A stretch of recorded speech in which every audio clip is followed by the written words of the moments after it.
Responsabilité, le podcast de Charlotte Michon. Droits humains pour comprendre les nouvelles obligations des entreprises.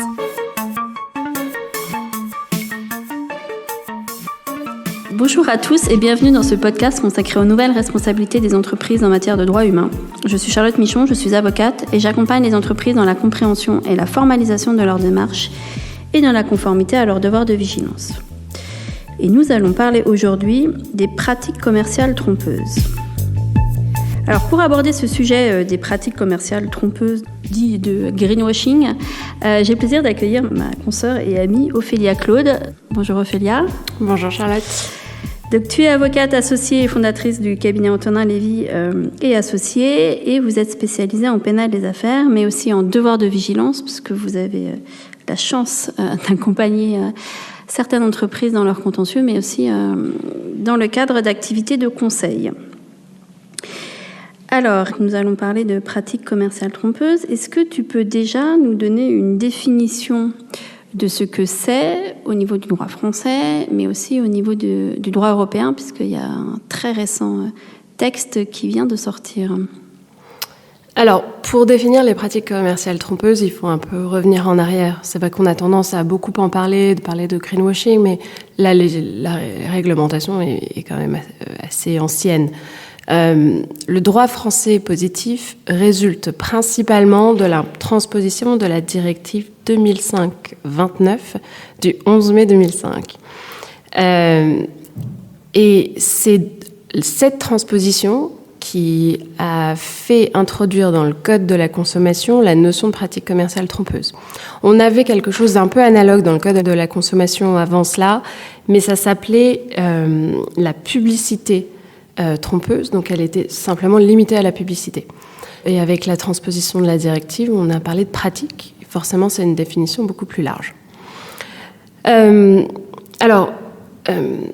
Il y a eu une grande évolution en droit français avec la loi climat et résilience. Enfin, grande évolution, ça dépend à qui vous en parlez. Il y avait un débat sur la question de savoir si les allégations de nature environnementale entraient dans la définition de la pratique commerciale trompeuse au sens du Code de la consommation et l'article L121-2.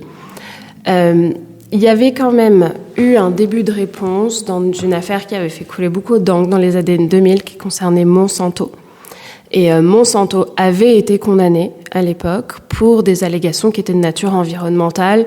Je ne sais pas si vous vous en souvenez, mais à l'époque, il y avait un oiseau à côté sur leur boîte. Alors moi, je n'ai jamais acheté leurs produits, mais et donc là, ça a été la Cour d'appel de Lyon et la Cour de cassation a confirmé qu'effectivement, c'était les mentions de respect de l'environnement à côté de l'oiseau, c'était une publicité mensongère et avait condamné la société.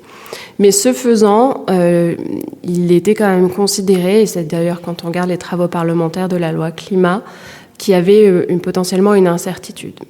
Et donc, la loi climat a ajouté dans le Code de la consommation la mention d'environnement. Donc, lorsqu'on regarde la définition de la pratique commerciale trompeuse, c'est une allégation qui crée une confusion entre un bien et un service, une marque ou un nom commercial. Ça peut être également une allégation, une indication, une présentation fausse ou de nature à induire en une erreur et portant sur l'un ou plusieurs des éléments suivants. Et là, il y a toute une liste d'éléments, mais ce qui nous intéresse, c'est les caractéristiques essentielles du bien et du service. Et la question qui se posait, c'est de savoir si une allégation environnementale pouvait être une caractéristique essentielle. Et c'est pour ça que le texte a été changé. Et maintenant, il y a dans les caractéristiques essentielles d'un bien et service son impact environnemental. De la même manière, le E de la définition porte sur les portées des engagements de l'annonceur et il a été ajouté notamment en matière environnementale. Mais la loi climat a créé d'autres choses qui nous intéressent pour le sujet de la tromperie. Elle a notamment interdit le fait d'affirmer dans une publicité qu'un produit ou un service est neutre en carbone. C'est une interdiction et ça emporte des conséquences. ça emporte des conséquences, c'est que si vous voulez utiliser ce vocable-là, il va falloir le justifier. Et il va falloir le justifier d'une façon qui est prévue par le législateur et par le texte, notamment en rendant disponible un bilan d'émissions de gaz à effet de serre intégrant les émissions directes et indirectes du produit-service, le démarchage la démarche grâce à laquelle les émissions de gaz à effet de serre de produits et de services sont prioritairement évitées, etc., etc. Et si vous ne respectez pas ça, vous encourez une amende qui, pour une personne morale, peut aller jusqu'à 100 000 € d'amende. Donc, c'est pas neutre. Vous avez aussi, avec la loi AGEC, des allégations de nature environnementale qui ont été interdites sous le même raisonnement, telles que les mentions de biodégradables et respectueux à l'environnement. Alors, ça, c'est le droit français. Et maintenant, il y a le droit européen qui évolue de façon assez significative. On entend souvent parler, on dit la directive greenwashing. En réalité, il n'y a pas une directive greenwashing, il y en a deux.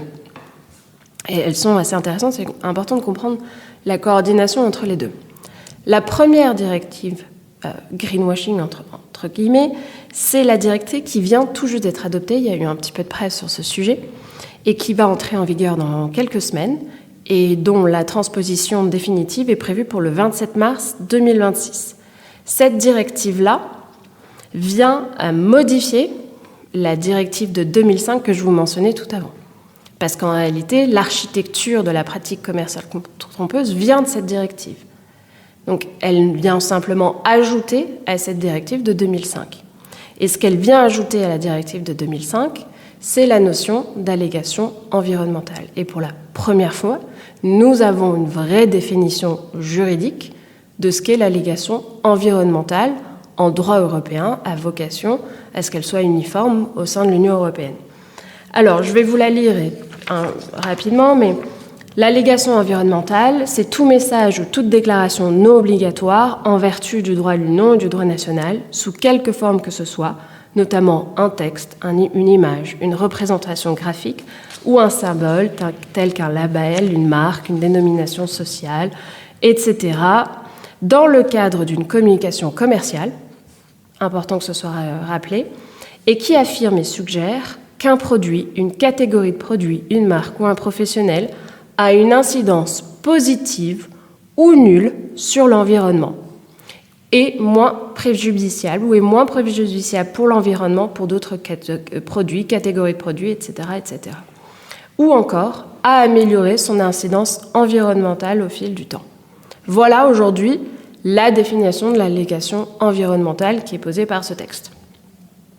Vient ensuite une deuxième directive, qui elle est encore à l'état de projet, qui suit son cours législatif au niveau de l'Union européenne, qui est la directive qui est faussement appelée la directive greenwashing, parce qu'en réalité, elle n'interdit pas le greenwashing. C'est la directive que je viens de vous citer qui, elle, interdit le greenwashing. Cette seconde directive porte en fait sur la justification et la communication des allégations environnementales. C'est en fait ce qu'elle pose, c'est le principe selon lequel une entreprise qui souhaite faire des allégations environnementales va devoir les justifier et les justifier selon une méthode que la directive pose. Il y a des grands principes qui sont posés par cette directive. Il faut notamment que les allégations reposent sur des preuves scientifiques reconnues et sur des connaissances techniques de pointe. Il faut notamment démontrer l'importance des incidences, des caractéristiques et des performances. Je ne vous laisse pas toutes parce qu'il y en a beaucoup. Moi, il y en a une que j'apprécie particulièrement et je pense qu'elle laisse à réfléchir, c'est notamment le fait que l'allégation ne doit pas être équivalente au respect des exigences imposées par la loi. Souvent, finalement, c'est souvent le cas. Donc voilà.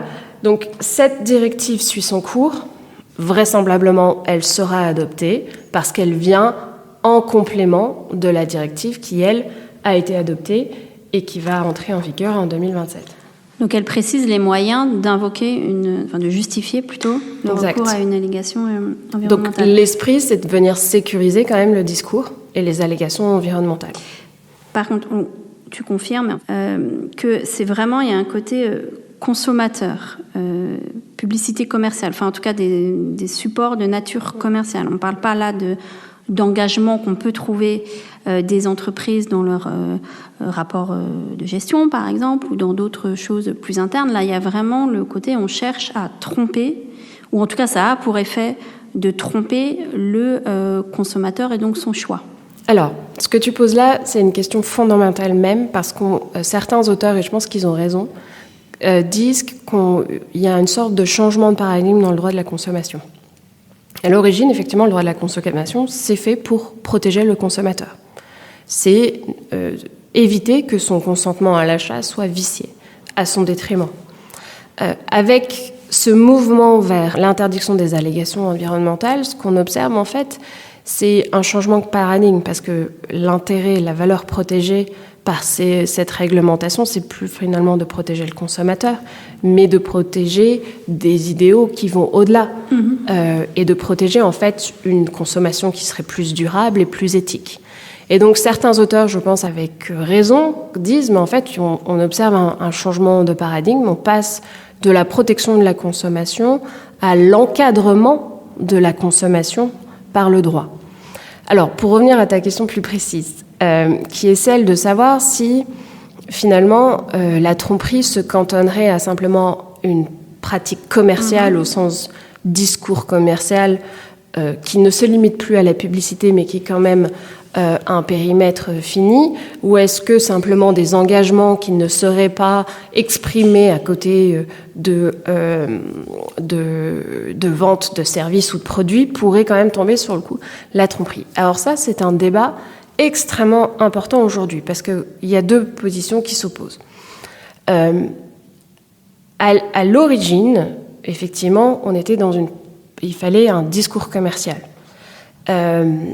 Et s'était posé la question, parce qu'en fait, dans l'état actuel, les entreprises subissent un peu une sorte de double injonction. À la fois, on les oblige de plus en plus à communiquer sur les sujets ESG avec le rapport de durabilité, avec les plans de vigilance, etc. Et en même temps, elles sont de plus en plus exposées à ce que, quoi qu'elles disent, soit critiqué comme étant faux et mensonger, et donc susceptible de revêtir les caractéristiques d'une pratique commerciale trompeuse. Lorsqu'on regarde la directive 2005, et quand même, il faut revenir au fondement, c'est elle le fondement. Dans ses considérants, elle disait expressément que tout ce qui était information obligatoire vis-à-vis des investisseurs ne pouvait pas faire revêtir les caractéristiques d'une pratique commerciale trompeuse. Se pose la question aujourd'hui de savoir si, avec les nouvelles directives qui arrivent, il y a un changement de paradigme sur cette question-là. Et dans la définition que je vous ai lue de l'allégation environnementale, vous l'aurez peut-être pas relevé, sauf si on l'insiste dessus, il est dit « tout message ou toute déclaration non obligatoire en vertu du droit ». Ce qui pose la question de savoir qu'est-ce qui est non obligatoire. C'est-à-dire que dès lors qu'une entreprise est soumise à l'obligation de faire un rapport de durabilité, c'est obligatoire. Est-ce que cela veut dire que nécessairement ce n'est pas susceptible d'être une pratique commerciale trompeuse? Moi, je pense que c'est l'interprétation qu'il faut donner à cette notion de non obligatoire, et notamment parce que je pense que c'est en ligne avec l'esprit même de la directive CSRD sur la durabilité.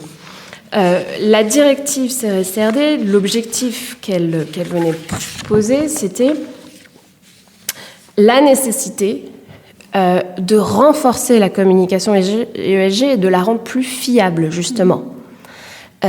Et elle a apporté des garanties de fiabilité, notamment avec la certification des commissaires aux comptes ou des ETI.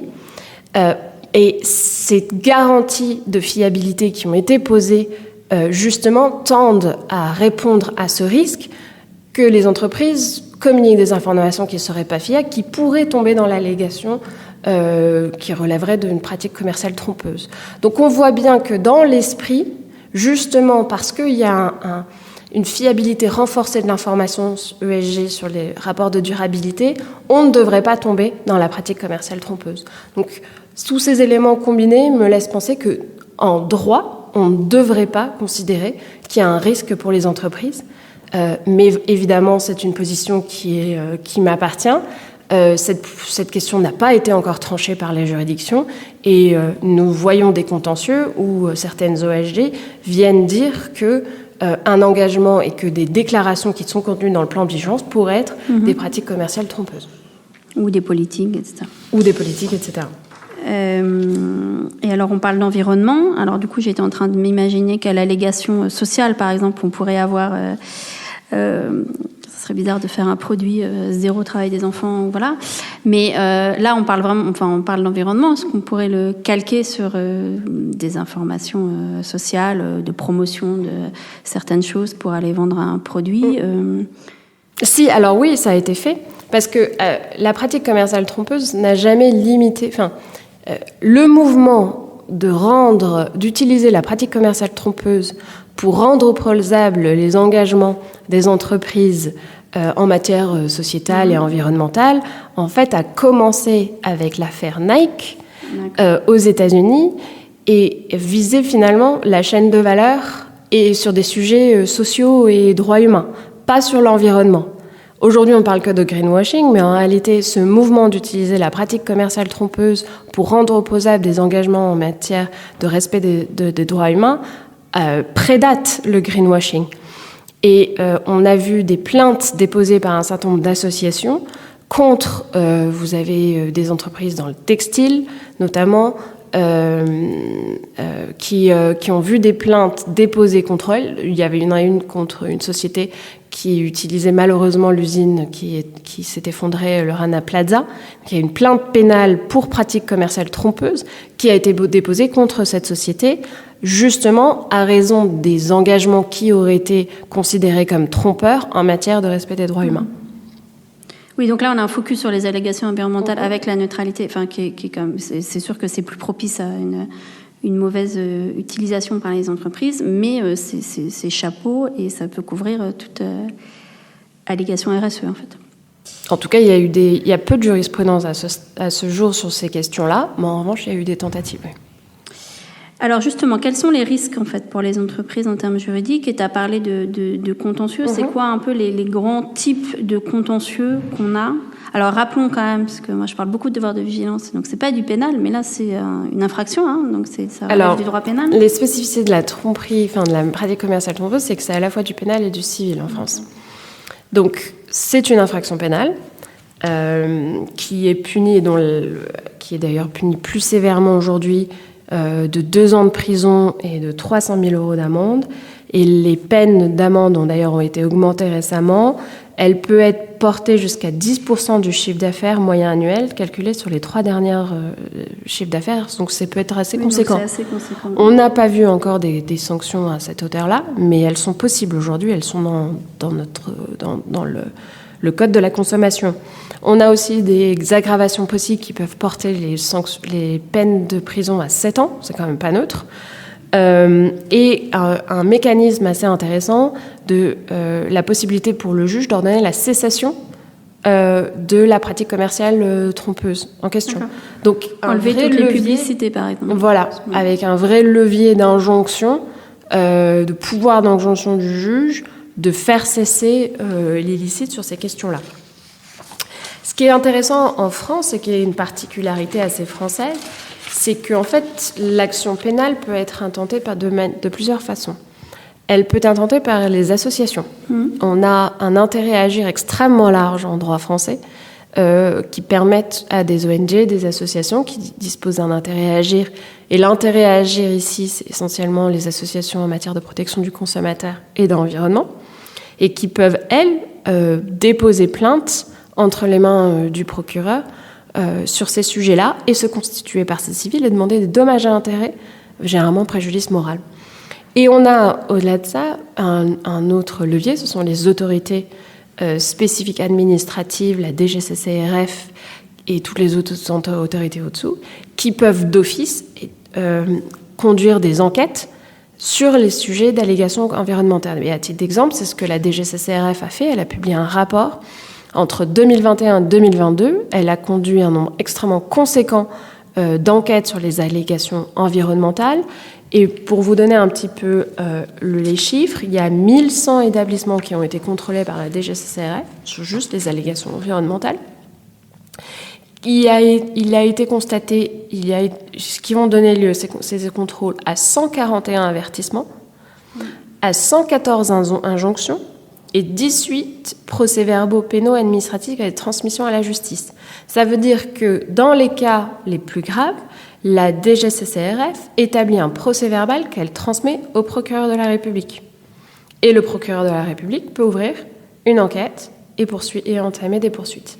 Donc c'est un levier extrêmement important, sachant que notamment la direction départementale de la protection de la population, la DDPP qui a compétence sur les pratiques commerciales trompeuses, a ce levier où elle s'auto-saisit dès lors qu'il y a un nombre extrêmement important de plaintes sur la plateforme Signal Conso. D'accord.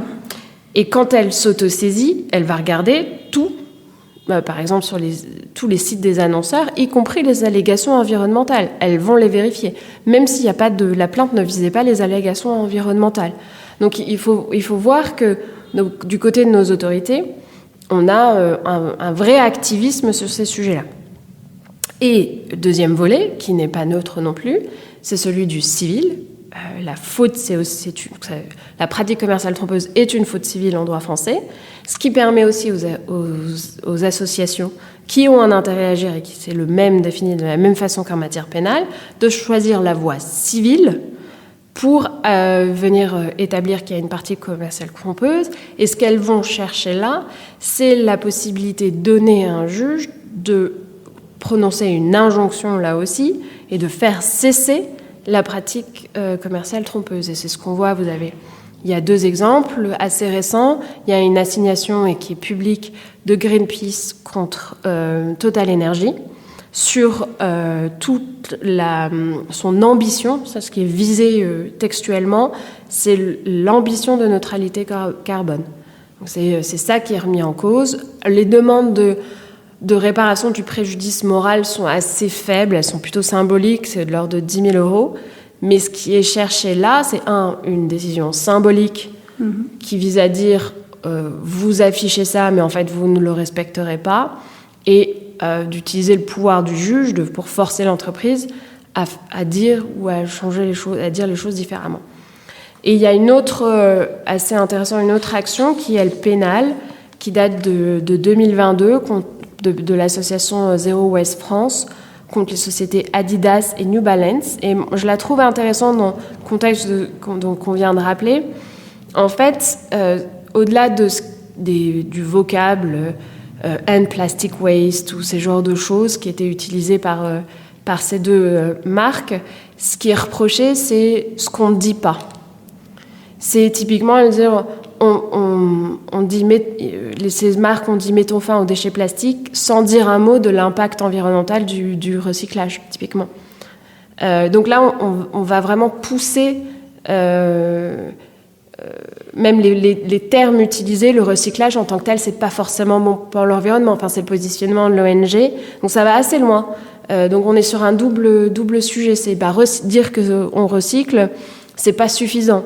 Il faut expliquer les limites du recyclage. C'est des informations éclairées, le plus éclairées possible à transmettre. C'est ça. Donc ce sont des actions qui sont très militantes, qui vont loin dans leurs demandes et qui s'attaquent pas forcément aux allégations les plus évidentes d'un point de vue de la pratique commerciale trompeuse, mais comme souvent on le constate, notamment avec la loi sur le devoir de vigilance, ces actions deviennent une sorte de laboratoire juridique pour définir le contour de 1, ce qu'est l'allégation environnementale, et 2, qu'est-ce qu'une justification appropriée. Alors pour conclure, comment une entreprise peut se protéger, mis à part ne pas faire d'allégations environnementales, mais et notamment le lien, tu en as parlé, avec les démarches de vigilance finalement. Quel équilibre trouver entre ces demandes d'information et le risque de se faire attaquer parce qu'on en donne... C'est là où moi je pense qu'il y a une sorte de convergence dans à la fois la réglementation émergente de l'Union européenne sur le greenwashing et toutes les obligations de reporting qui sont nées, c'est qu'en fait, elles tendent à la même chose, c'est la fiabilité. Et va se poser la question de, lorsque les auditeurs vont devoir auditer d'ailleurs les rapports de durabilité, sur quels critères on considère qu'une information est fiable, etc. Et je pense que probablement, et je le suppose, ces critères-là vont se nourrir probablement aussi des critères de justification des allégations environnementales, typiquement. Il va avoir un effet de vase communicant sur ces sujets-là, et je pense qu'effectivement, cette directive qui arrive va être vraiment fondamentale pour venir rassurer, pour donner un cadre, comment est-ce qu'on justifie correctement d'une allégation environnementale, et pas laisser ça au bon vouloir d'une ONG qui considère qu'en fait il faut dire ça et pas ça. Ça va poser un véritable cadre qui va, je pense, sécuriser quand même en grande partie les entreprises. Je ne dis pas qu'il ne sera pas ambitieux et difficile à respecter, mais néanmoins, il y aura peut-être moins de débats et on aura une forme de sécurisation. Un cadre opposable, les critères opposables. Exactement, c'est tout le sujet. Et c'est extrêmement dur, en fait. C'est probablement la partie la plus difficile, de créer un cadre opposable. Donc, voilà, on voit que la Commission a tenté plusieurs approches. La directive en adopte une. Ils ont renoncé à d'autres parce qu'ils les considéraient inefficaces. C'était trop compliqué. Mais il va falloir être extrêmement attentif à ce qui arrive là-dessus. Eh bien, merci beaucoup pour tous ces éléments. Et donc, c'est fini pour aujourd'hui et nous nous retrouvons dans 15 jours pour un nouveau podcast. Merci Charlotte, merci pour cette invitation.